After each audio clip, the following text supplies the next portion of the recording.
ఒక్కసారి ఊహించండి, వేల సంవత్సరాల క్రితం ప్రపంచంలోని అత్యంత పురాతన జ్ఞాన సంపద మీ ముందే ఉందని.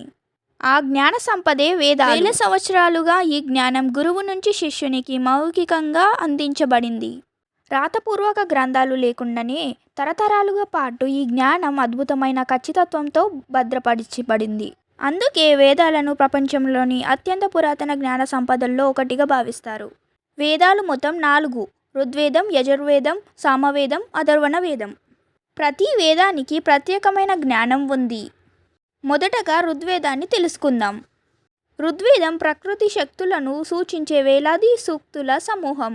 సూర్యుడు, అగ్ని, వాయువు, వర్షం వంటి ప్రకృతి శక్తులకు ఇందులో ఎంతో ప్రాధాన్యం ఇచ్చారు. ఋగ్వేదంలో విశ్వం ఎలా ప్రారంభమైందనే ప్రశ్నపై కూడా ఆశ్చర్యకరమైన ఆలోచనలు కనిపిస్తాయి.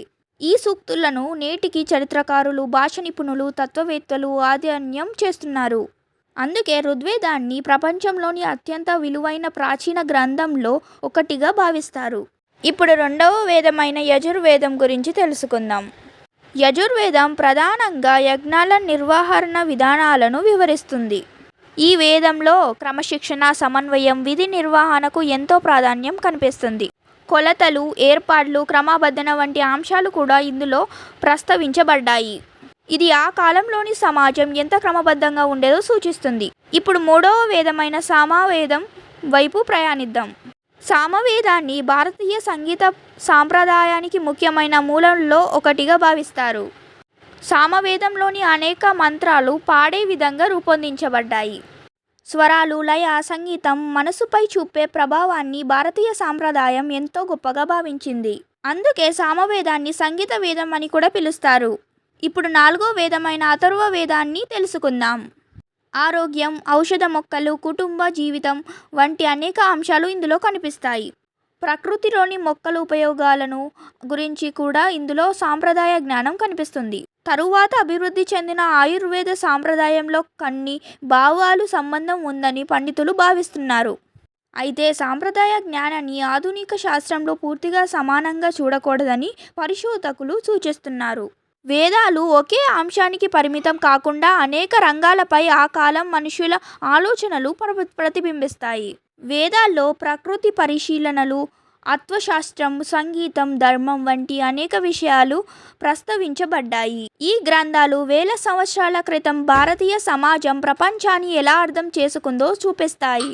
వేదాలను అర్థం చేసుకోవడం అంటే కేవలం మంత్రాలను తెలుసుకోవడం కాదు. అవి ఒక గొప్ప నాగరికత యొక్క ఆలోచన విధానం, సంస్కృతి, జ్ఞాన వారసత్వాన్ని కూడా తెలియజేస్తాయి. అందుకే ప్రపంచవ్యాప్తంగా చరిత్రకారులు, భాషా శాస్త్రవేత్తలు, పరిశోధకులు వేదాలను అధ్యయనం చేస్తున్నారు. కొన్ని భవనాలు ఆధునిక పరిశోధనలతో పోలికలు కలిగి ఉన్నాయని చర్చలు జరుగుతుంటే మరికొన్ని చారిత్రక మరియు తాత్విక దృక్కోణంలో అధ్యయనం చేయబడతాయి.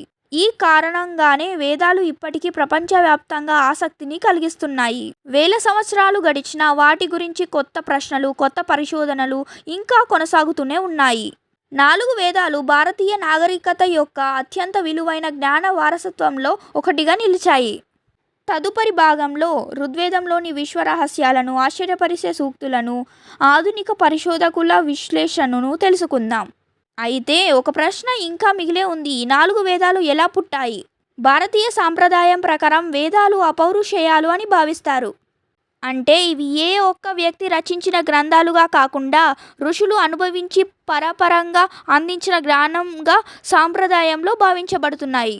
చారిత్రకారులు మాత్రం వేదాలు అనేక శతాబ్దాల పాటు మౌఖిక సాంప్రదాయంలో అభివృద్ధి చెందాయని భావిస్తున్నారు. ఈ 2 దృక్కోణాలు వేదాల ప్రాముఖ్యతపై నేటికి ఆసక్తికరమైన చర్చలకు దారితీస్తున్నాయి.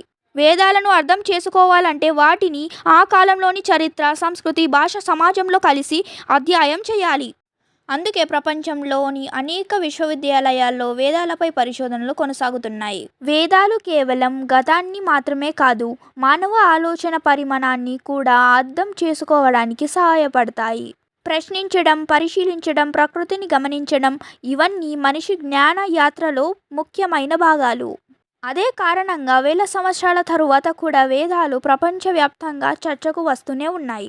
వేదాలు కేవలం భారతదేశానికి పరిమితం కాలేదు. ప్రపంచంలోని అనేక దేశాలు, పరిశోధకులు కూడా వాటిని అధ్యయనం చేస్తున్నారు.